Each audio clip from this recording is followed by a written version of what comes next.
Revolting People by Andy Hamilton and Jay Tarsus.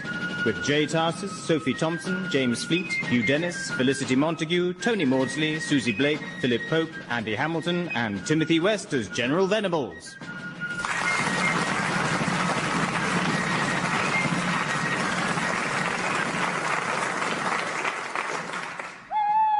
Dear Journal, it is midnight and I shall not sleep tonight, as I am assailed by troubles and a very annoying owl. I fear my brain is giddy with recent tidings. The bad news is that my eldest, Cora, is with child, and her husband is not the father. The good news is that she is with child, and her husband is not the father. For he is a dung heap of pomposity. Open up! And now the dung heap is at my door. Open up, Dad! I'm coming, you toad. Oh, make haste there. Oh, for pity's sake, Ezekiel, the hour's past mid... What's this other toad, Rutledge, doing with you? I want what's mine. Forgive my tardy importuning, Dad, but this brandy-soaked quack is claiming we owe him money. Aye, for medical services rendered. And you can stop blinking at me askance, or I'll pepper you with my musket. I beg your pardon. Not you. I'm talking to that midget in the tree. The one with the spectacles. You're talking to an owl, you drunken oaf. Go home, man. Home to my beloved England, I would that I could. Well, they've probably taken your picture off the street corners by now. No, they'll never forget. All those vengeful orphans. What's all this noise, Father? Who are these two giants? Listen here, Rutledge. I demand the money you owe me for treating your daughter's illness. She was pregnant. Pregnancy's not an illness. Dad. Oh, so suddenly we're medically qualified, are we? Are you a physician? Well, no, but do you possess over 150 experienced leeches like these? No. No need to get those leeches out of your bag, Rutledge. Have you got a huge, big, bendy saw like this one? No? Well, then shut up. And pay up. I'm sick of the bad payers in this damn town. How many patients do you think I visited this last month, I don't have any idea. I'd have to check with the gravedigger on that. Loads of them. And not one of them is paid, so I'm placing it in the hands of my solicitor. Mr. Snavely, that's who. 4 eyes. You see, he's conversing with the owl again. Will you go home? I'll go home, but I'll be getting back to you. You haven't heard the last of me? Me! Oh, I am sorry about that, Dad, but he threatened to remove my liver with his hedge clippers. You know, it's late, Ezekiel. You best be going home. Yes, my beloved awaits. I am so excited about becoming a father. Do you think the child will look like me? No.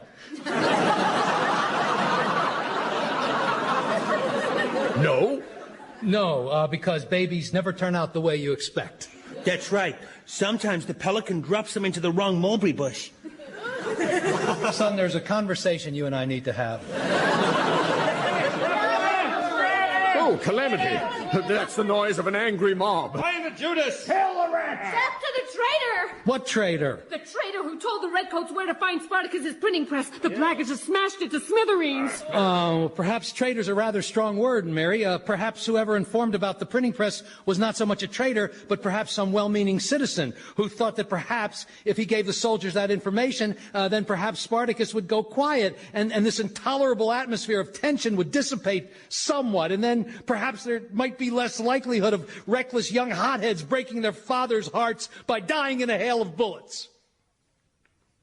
Anyway, that's just a theory. It's a ridiculous theory. No, the person we're looking for is a viper in our midst. Kill the viper! Hang him from the highest gibbet! And let the crows feast on his giblets. Mrs. Arbuthnot, is that you at the back? I didn't recognize you in that mask. I'm not wearing a mask. Oh, sorry.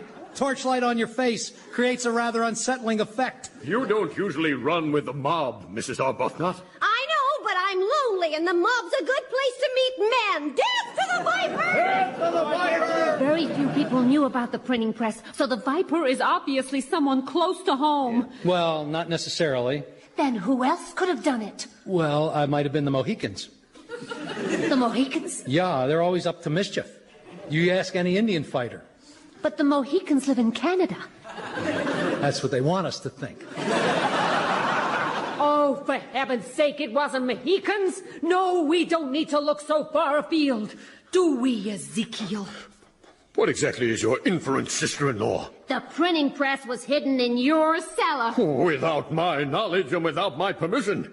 When I meet this Spartacus, I shall have stern words. This bluster fools no one. He's the viper! Burn him! Lynch him! Burn him, then lynch him! No. It wasn't Ezekiel. In my opinion. Go on. Well, what I mean is, you see, It's after curfew, so this is an illegal gathering. I order you to disperse in the name of King George. There are 30 patriots here and just 2 of you puny tyrants. You're hopelessly outnumbered, sir, and we will trample your... What's that noise? It's a patrol of German mercenaries, miss. Well, we're not afraid, are we, citizens? No, we're not! Led by the barbaric General Venables. Now we're afraid. Did he say barbaric? I gotta go. I'm supposed to be getting my hair cut. I'll be doing it. Silence your scout. I smell something. What is that smell? Oh, yes, I know that smell. It's the stench of sedition. And what's this I see? Rabble, flouting curfew, with sticks and placards, old biddies in masks? Something's afoot. You're the ugly one-eyed sergeant with the missing arm and the wooden leg. You seem familiar. I'm Sergeant McGurk, sir. I served under you in India 15 years ago, sir. Oh, yes. There's a bit more of you then. Didn't I once beat you to within an inch of your life? More like half an inch, sir. Remind me, what offence did I thrash you for? For slouching, sir. Ah, yes. In my sleep, sir. I won't tolerate it, soldier. Never have, never will. I hate slouching. Now then, McGurk, is this assembly a collection of revolutionary vermin? Well, what if we are? What would you do about it? I'd shoot you and bury you in unmarked graves. well, I think that clarifies it, huh, Mary? And thank you, General, for being so... Any more questions? I have a question. Go on. Are you single? General, can I take this opportunity, General, to assure you that I'm a loyal subject of His Majesty? as we all are. Isn't that right? Long live King George. Long live King George! Good. Then who among these loyal citizens will lodge me and my men for the night? Who? Ha! Whoa, Good shot, sir. I'll not be mocked by birds. So, who will offer me hospitality?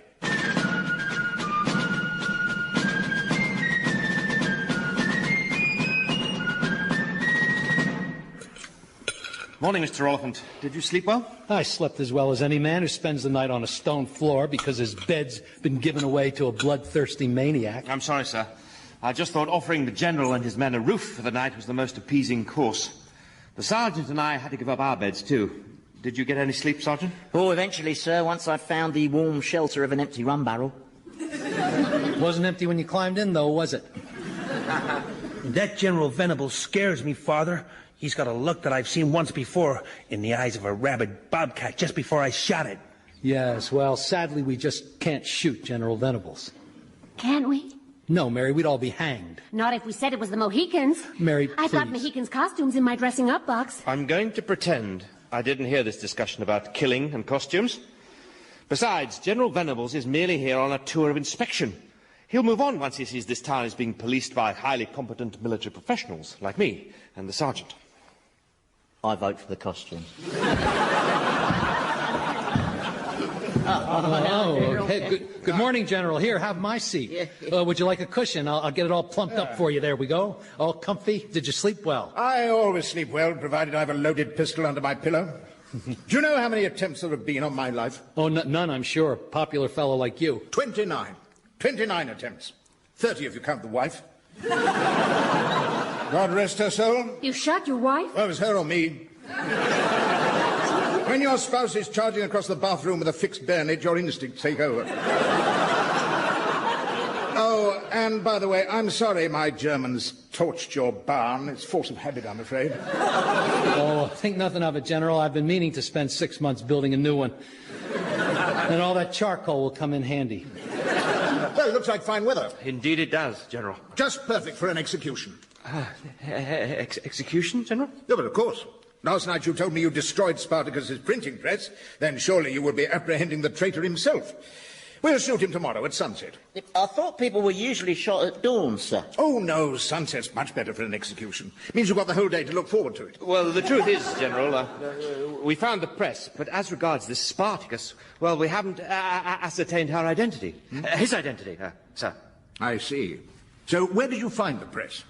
Oh, just in a cellar. But Whose cellar? The cellar of one Ezekiel Spriggs. Ezekiel Spriggs? But, General, I can assure you Spriggs is innocent. Don't split hairs, man. Somebody needs to be made an example of, so execute Spriggs. But Spriggs is not Spartacus. Yeah, but none of you knows who the real Spartacus is, do you?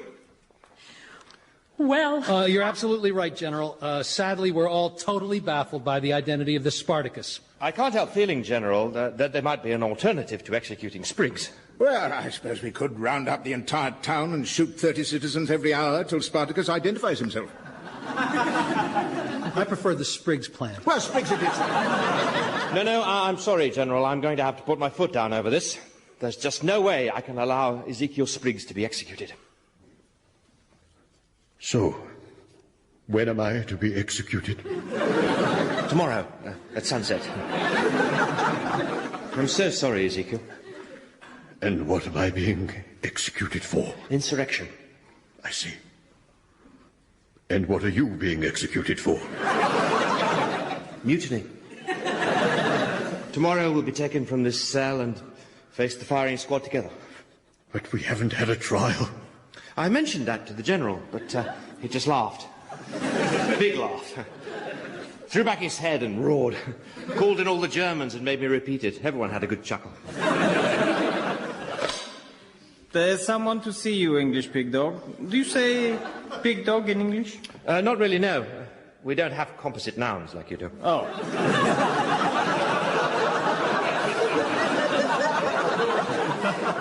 I suppose our nearest equivalent would be just pig, basically. Right. There is someone to see you, English just pig, basically. Mary! Oh, Captain! Do not weep, dearest Mary. I can't help it, Walter. When I think of all the harsh words I've hurled at you... Like redcoat fart catcher? Yes, that kind of thing. And now you face death because you were trying to protect me. Oh, this is all your fault, Mary Oliphant. You and your rebellious kind. Rebellion is the devil's whirligig. Control yourself, man. Get a grip. I don't want to die. There. Oh, Captain, for so long, Captain, I have entertained womanly feelings for you, but I... No, Mary. You must forget me. I am doomed. Do not despair, sweetest. Even as we speak, your friends are hatching an ingenious plan to liberate you and Ezekiel.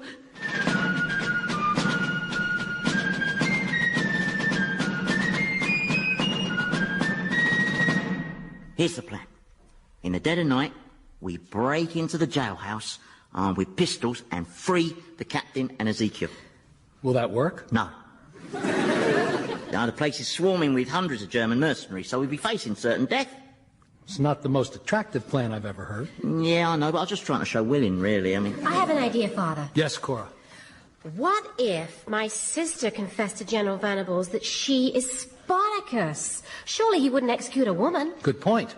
Would he execute a woman, Sergeant? He prefers executing women. Yeah, they scream more and their bosoms heave. Well, what about if we send in Joshua? With his prodigious power, surely he could overpower the guards. I'm game. Prodigious means strong, right? Yes, but not strong enough to withstand a hail of bullets. Oh, I've stopped bullets before, Father. Remember last autumn when I was out bear hunting? I was shot in the arm. With your own musket. Yeah, well, I know, but that bear won my confidence. Normally, I'd never just hand over my gun like that. No. We need to devise a plan that doesn't depend on brute force, and preferably doesn't involve the phrase, certain death. Well, that's me, Stump. No, you can't give up. We have to save Ezekiel. He's the father of my child. Ha! What? Oh, nothing, miss. No, I was I was just remembering a funny story that... Well, how goes the plan? The plan is, still at an early stage. It's perhaps one stage before the early stage. For heaven's sake! My darling captain is languishing in that hellhole while you just... Never mind your darling captain. What about my beloved Ezekiel? It's your antics that have put him in jail. Well, now, Cora, it's no use blaming your sister for these... I don't blame her, actually, Father. I blame you. Me? Yes, you have indulged Mary and allowed her to run wild, so she has grown up without the slightest modicum of decorum. Oh, so I'm being lectured on decorum by a woman who's about to pop out the child of some itinerant lumberjack. Listen, I've always tried to do my best for my children, under difficult circumstances. I haven't been such a bad father, have I, Joshua? No, Father. I've wanted for nothing. There, you see? Apart possibly from a mother. Oh, not now, son. You never tell me anything about my mother. You just change the subject and think I'll forget. Oh, son, that's not fair. Oh, look, there's a woodpecker. Where? The fact is, my husband's going to be shot, and it's all your fault.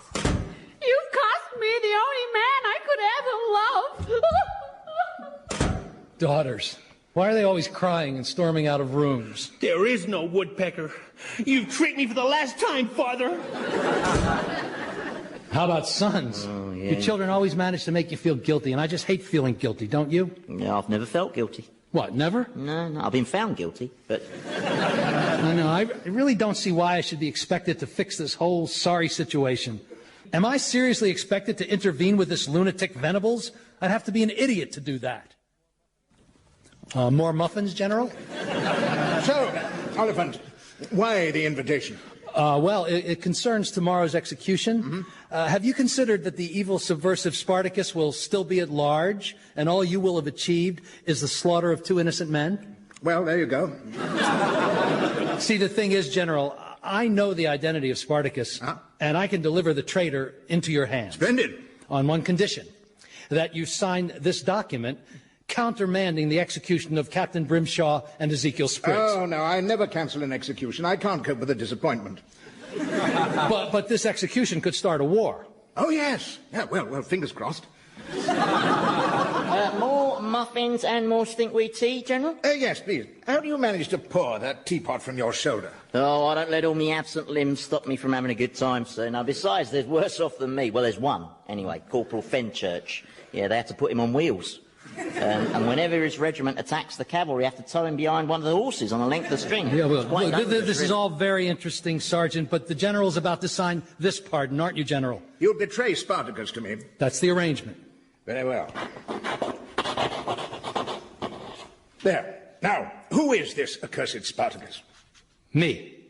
You? Yes. You realize this means certain death. There goes that phrase again.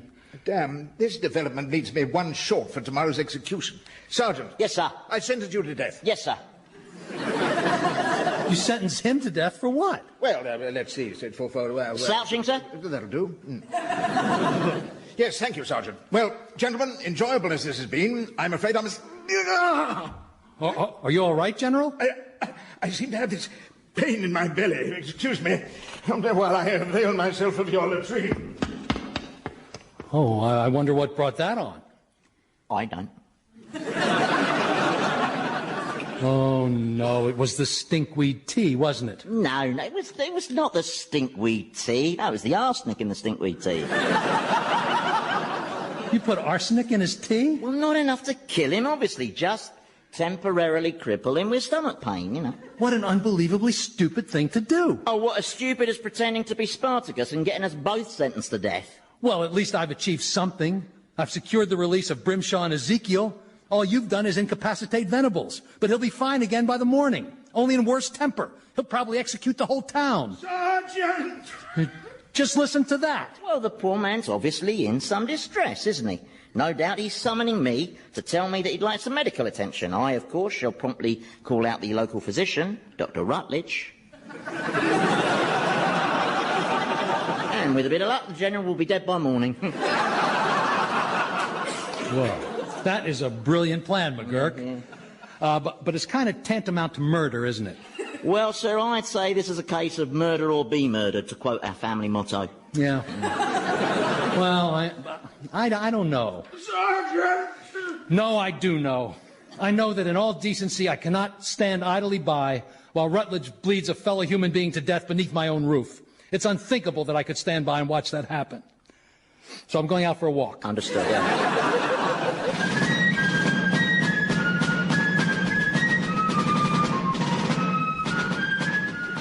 Das General is dead. Yes, he is. The good Dr. Rutledge here was there at the very end. I wasn't, by the way. I was out walking, far, far away, out of earshot entirely. Das General dead. Did he have any last words? No, I never listened to all that stuff. Nothing but yelling and abuse and a bit of gurgling. I just blotted it all out. But he seems so healthy. He died from what? From 4 in the afternoon till 3:30 the following morning. Before his sad demise, the general signed these official release papers for your prisoners. Well, the signatures certainly look like Das General's, apart from this document. Which one? This one, that orders 500 cases of rum to be taken from the stores and handed over to a Sergeant McGurk. Oh, yes, the one written in scrawly pencil, yes. Yeah, well, you see, it's scrawly because that was the last one he signed. And well, he was very weak and trembly by the end. He'd lost a lot of blood. He'd lost all his blood. I see. There's my fee for the General's medical care, and there's the certification of death. It says death by misadventure. Oh, ignore that. That's just the coroner being sarcastic. So can you release the 2 prisoners to us now, please? Very well. You might as well take the other one. Other one? Your daughter. We caught her trying to break into the jail disguised as a Mohican.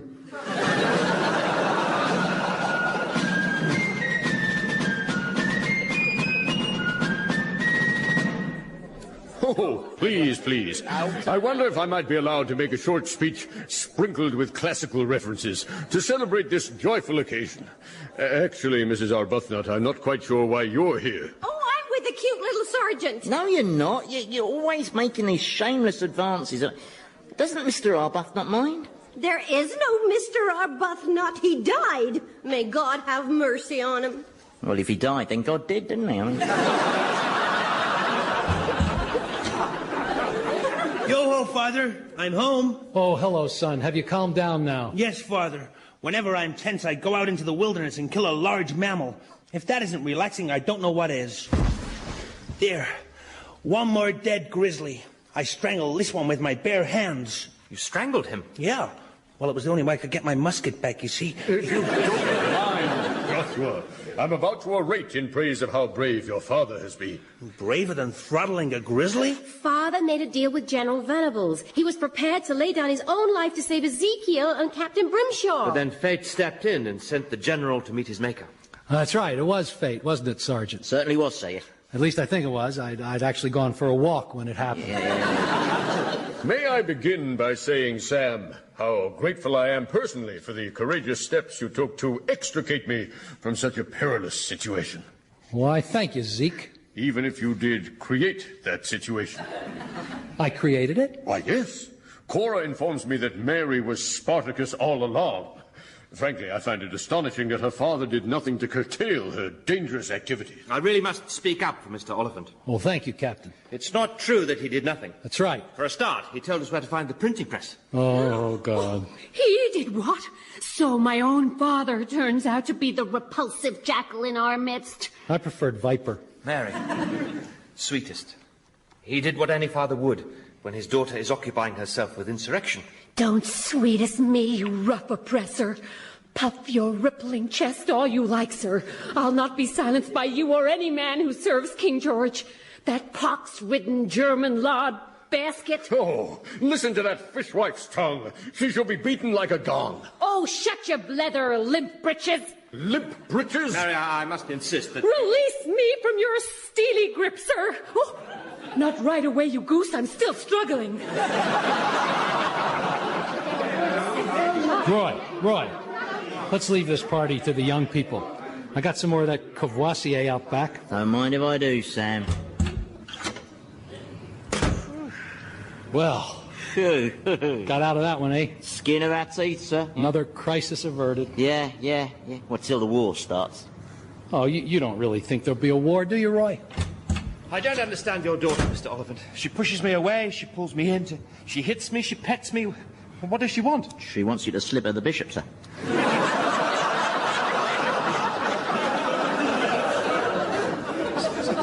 Slip her the what?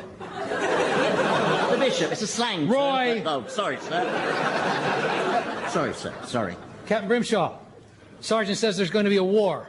Do you think he's right? Well, you can rest assured, Mr. Oliphant, that if there is a war, it will be a short one. The British Army always wins. And shall I tell you why, sir? Because we're vicious.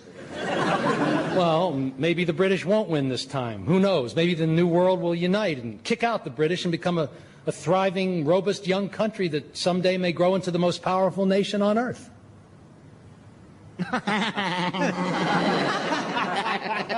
Oh, dear. How droll. Yeah, I'm being silly. Yeah. Let's drink up. Cheers, yeah. Revolting People featured Jay Tarsus as Samuel, Andy Hamilton as Sergeant McGurk, Timothy West as General Venables, Sophie Thompson as Mary, and James Fleet as Captain Grimshaw. Ezekiel was played by Hugh Dennis, Cora by Felicity Montague, Joshua by Tony Maudsley, Mrs. Arbuthnot by Susie Blake, and Dr. Rutledge by Philip Pope. Revolting People was written by Jay Tarsus and Andy Hamilton and produced by Paul Mayhew Archer.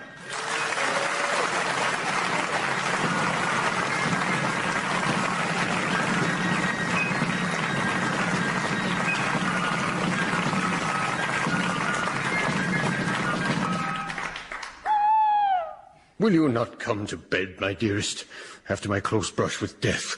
I'm in dire need of conjugal consolation.